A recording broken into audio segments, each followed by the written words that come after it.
Everyone. आज आपण इथे कॉस्ट अकाउंटिंगचा TY BComचा कॉस्ट अकाउंटिंगचा मटेरियल कॉस्ट हा टॉपिक आपण स्टार्ट करत आहोत.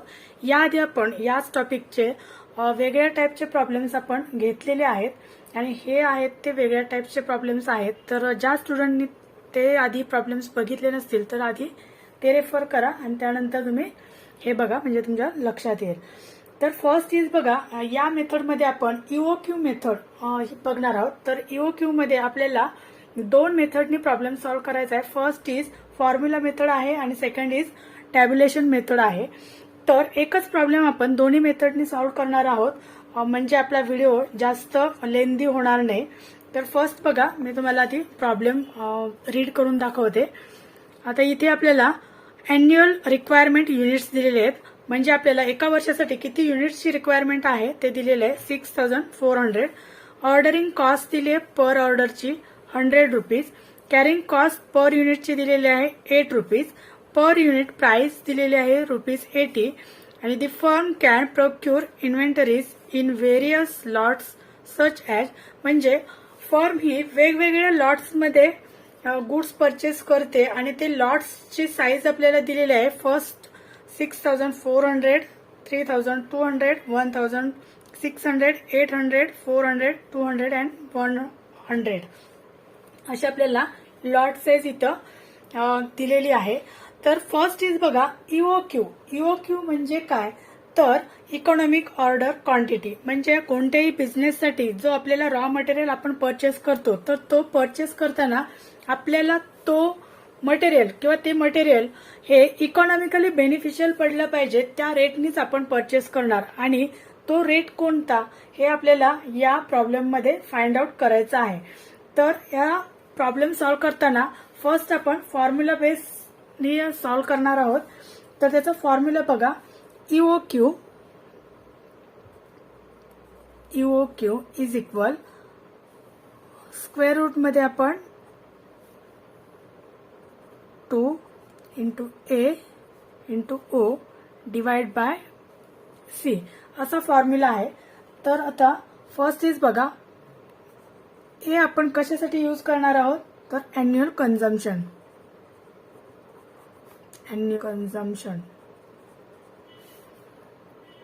Next cost of placing order.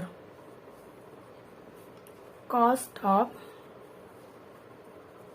Placing order. And C आपण कशासाठी यूज करणार आहोत, तर कॅरिंग कॉस्ट.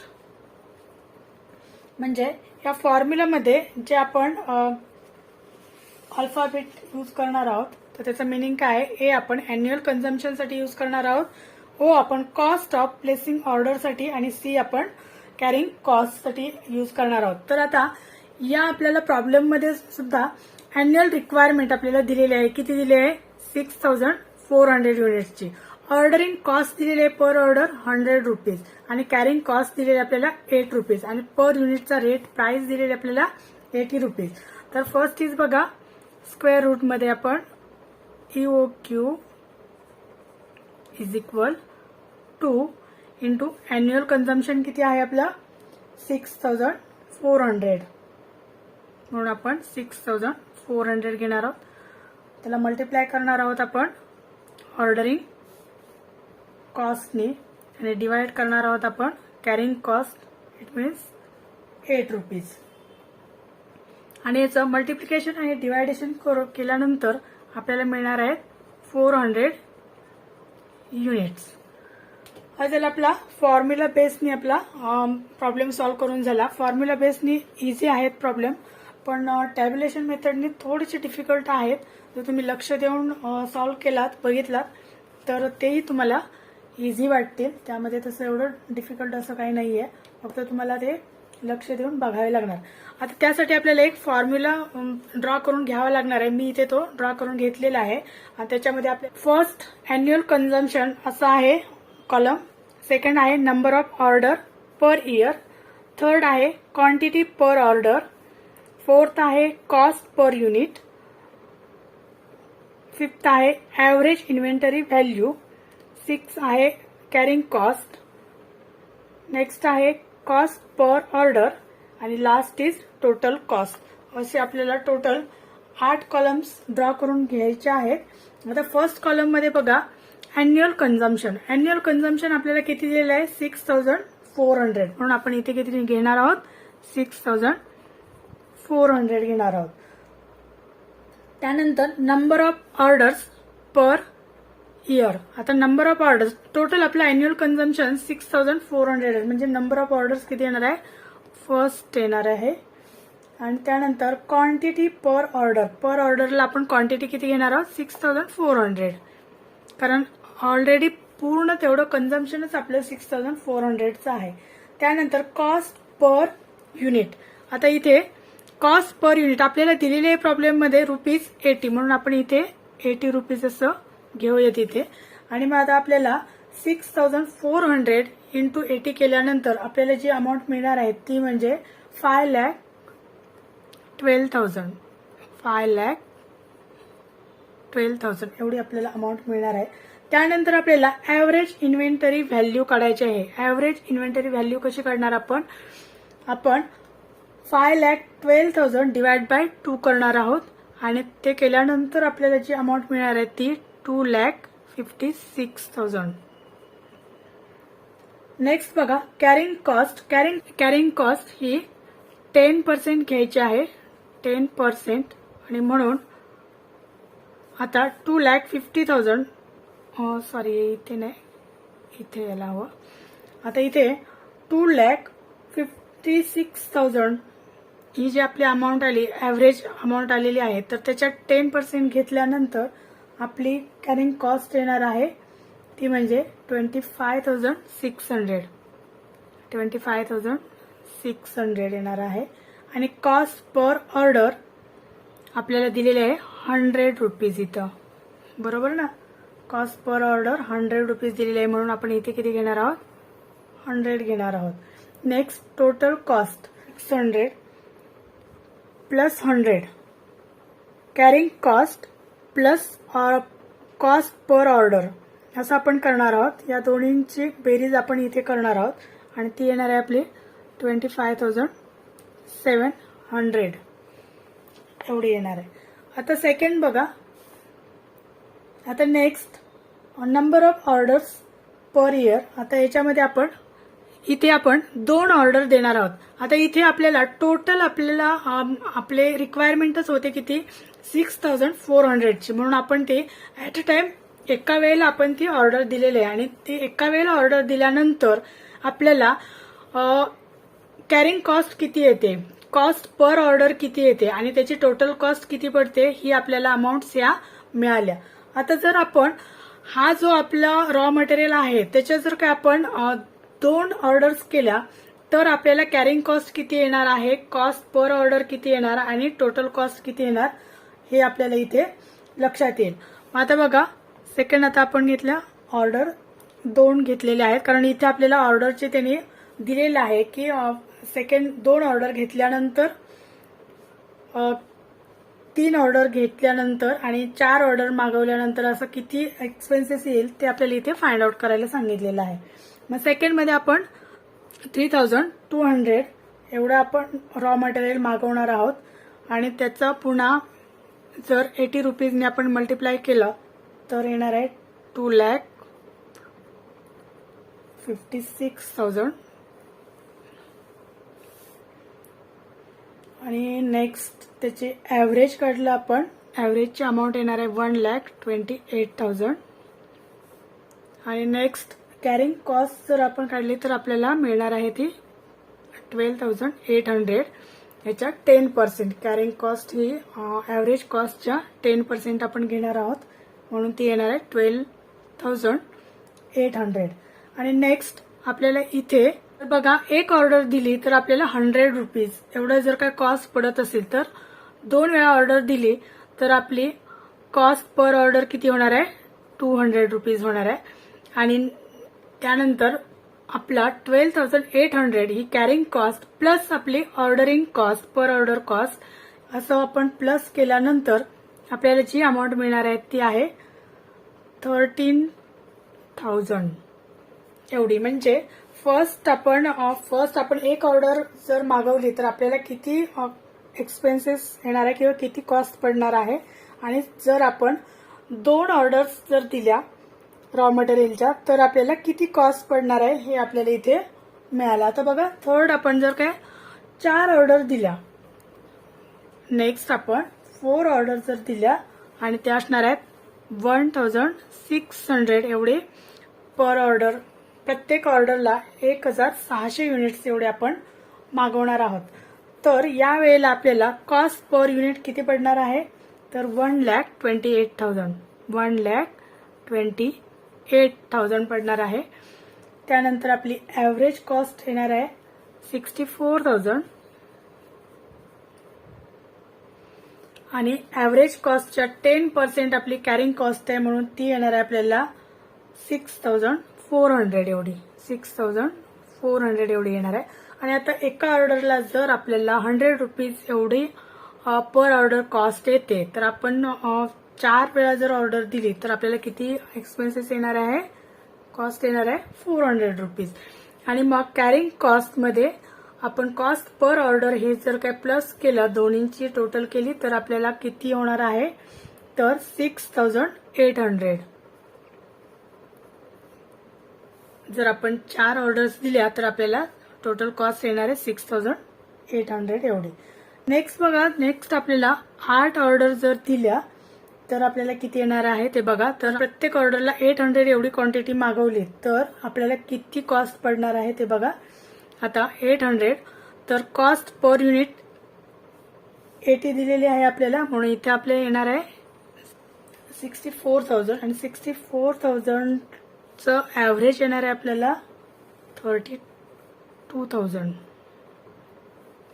आणि या ॲव्हरेजच्या 10% म्हणजे 3,200 एवढी आपली येणार आहे कॅरिंग कॉस्ट. आणि कॅरिंग कॉस्ट जर एका ऑर्डरला आपल्याला 100 रुपीज एवढा एक्सपेन्सेस येतोय, तर आपण 8 ऑर्डर्स दिल्या तर आपल्याला किती येणार आहे 800 रुपीज एवढे आपली कॉस्ट पडणार आहे. आणि म्हणून आपली टोटल कॉस्ट येणार आहे 4,000 रुपीज एवढी. आता नेक्स्ट बघा, इथे आपण 16 ऑर्डर्स जर काय दिल्या इयरमध्ये, एका वर्षामध्ये आपण जर 16 ऑर्डर दिल्या, त्याचे युनिट्स असणार आहे पर युनिटला 400 एवढे युनिट्सचे आपण 16 ऑर्डर्स दिल्या तर आपल्याला कॉस्ट किती होणार आहे ते बघा. कॉस्ट पर युनिटला किती 32,000 इथे येणार आहे 80 रुपीज प्रमाणे. आणि आपले ॲव्हरेज येणार आहे ते येणार आहे 16,000. नेक्स्ट आपला 10% येणार आहे 1,600. ही 10% ॲव्हरेजवरती, ॲव्हरेज कॉस्टवरती आपण 10% घेणार आहोत कॅरिंग कॉस्ट, म्हणून इथे 10% हा 1,600 येणार आहे. आणि कॉस्ट पर ऑर्डर हे सुद्धा 1,600 एवढीच येणार आहे, कारण 16 वेळा आपण जर काही ऑर्डर दिली तर एकाला 100 रुपीज म्हणजे 1,600 एवढीच आपल्याला कॉस्ट पर ऑर्डर येणार आहे. आणि लास्ट आपल्याला टोटल कॉस्ट येणार आहे 3,200 एवढी 1,600 आणि 1,600 याने 3,200. आता नेक्स्ट बघा, आपण जर काय 32 ऑर्डर्स दिल्या तर आपल्याला कॉस्ट किती येणार आहे ते बघूयात आपण. तर फर्स्ट बघा, 32 ऑर्डर्स देताना आपल्याला पर युनिटला किती रॉ मटेरियलची ऑर्डर द्यावी लागेल, तर किती युनिट्सची 200 युनिट्स आपल्याला द्यावी लागणार. जर आपण 32 मध्ये डिवाइड केले 6,400 तर आपल्याला पर ऑर्डरला 200 एवढे युनिट्स आपल्याला परचेस करावे लागणार आहेत. मग याचं मल्टिप्लिकेशन केलं 80 × 200 तर आपल्याला मिळणार आहे 16,000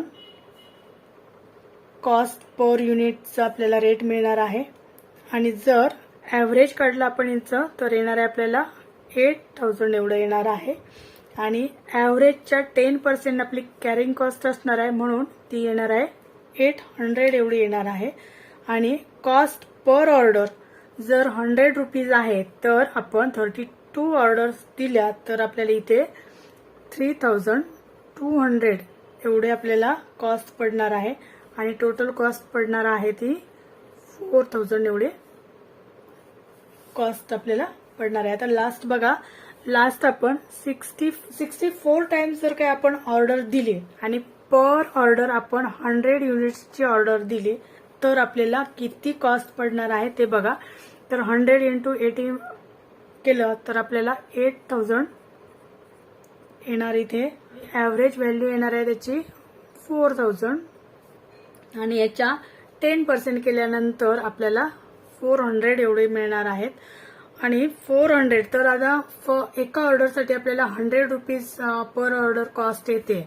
तर आपण 64 ऑर्डर्स दिल्या तर आपल्याला 6400 एवढे आपल्याला कॉस्ट येणार आहे आणि म्हणून आपली टोटल कॉस्ट होणार आहे 6800.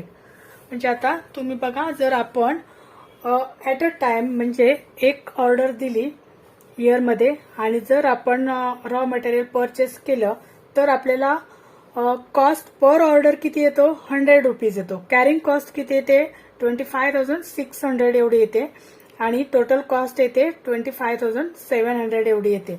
तर आपण जसजसे ऑर्डर वाढवत जाऊ तसं आपला कॉस्ट पर ऑर्डरचा रेट हा वाढत जातो आणि कॅरिंग कॉस्ट मात्र आपली कमी होत जाते आणि टोटल कॉस्ट सुद्धा आपली काय होते, कमी होत जाते. म्हणजे आता बघा, सुरुवातीला आपली टोटल कॉस्ट ही वाढलेली होती आणि त्यानंतरच्या युनिट्सला 4000 नंतर या 8 टाइम ज्यावेळेस आपण ऑर्डर दिली त्याच्यानंतर मात्र आपली टोटल कॉस्ट ही कमी होत गेलेली आहे.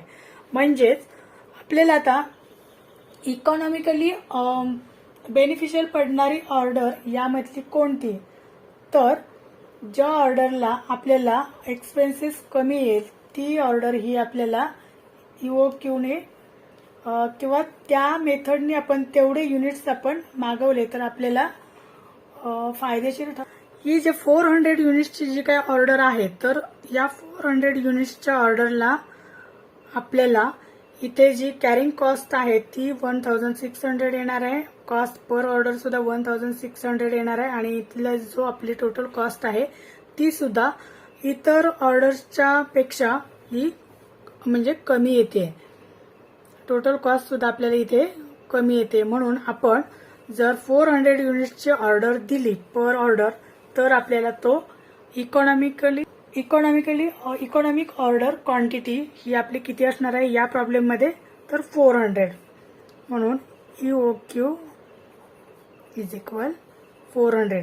बघा आता इथे फॉर्म्युला बेसने सुद्धा आपण फाइंड आउट केलेलं होतं की 400 युनिट्स जर आपण पर ऑर्डरला ऑर्डर दिली तर आपल्याला ती 400 मिळाले. आणि इथं सुद्धा आपण जर टॅब्युलर मेथडने आपण सॉल्व्ह केलं त्यावेळेस सुद्धा आपल्याला ज्या ऑर्डरला आपल्याला टोटल कॉस्ट कमी येईल किंवा पर ऑर्डर कॉस्ट आणि कॅरिंग कॉस्ट ही इतर ऑर्डर्सपेक्षा कमी येईल ती तेवढ्या युनिट्सची ऑर्डर आपण मागवायची आहे किंवा ती आपल्याला EOQ पडणार आहे, इकॉनॉमिकली बेनिफिशियल पडणार आहे. तर अशा प्रकारचेच प्रॉब्लेम आहेत तुम्हाला या टॉपिक्समध्ये. याच्यातला एक टाइप्स आपला ऑलरेडी झालेला आहे आणि हा आपला सेकंड टाइप्स आहे. तर तेही व्हिडिओ बघा म्हणजे तो टाइप्सही तुमच्या लक्षात येईल. तर जे नवीन स्टुडंट आहेत किंवा जे फर्स्ट टाइम बघणारे आहेत तर त्यांनी प्लीज सबस्क्राईब करा, चॅनलला लाईक करा आणि तुमच्या फ्रेंड्ससोबत शेअरही करा. आणि जे आधीच ऑलरेडी सबस्क्राईब केलेलं आहे त्यांनी लाईक करा, कमेंट्स करा आणि तुम्ही तुमच्या फ्रेंड्ससोबत आणखी नवीन फ्रेंड्ससोबत शेअर करा. Thank you so much.